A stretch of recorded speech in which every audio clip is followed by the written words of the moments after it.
Loan పేరుతో జరిగిన భారీ స్కామ్ బయటపడింది. నెల్లూరు జిల్లా ముత్తుకూరులో లోన్ల పేరుతో భారీ స్కామ్ జరిగింది.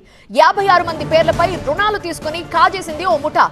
బ్రేకింగ్ న్యూస్ మనం చూస్తున్నాం. ఫేక్ కంపెనీలు ఏర్పాటు చేసి గిరిజనులను ఉద్యోగులుగా చూపించారు కేటుగాళ్లు. మొత్తం 10,60,00,000 రూపాయల రుణం తీసుకుని ఎగ్గొట్టేసింది. దీంతో లోన్ కట్టాలని గిరిజనులకు ఇప్పుడు బ్యాంకు నోటీసులు ఇచ్చింది. బ్యాంకు నోటీసులతో బాధితులు పోలీసుల్ని ఆశ్రయించారు.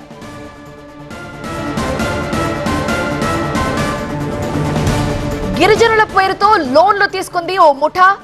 మొత్తం పెద్ద మొత్తంలోనే రుణం తీసుకున్నట్లుగా తెలుస్తోంది. 10,60,00,000 రూపాయల రుణం తీసుకుని ఎగ్గొట్టింది ఆ ముఠా.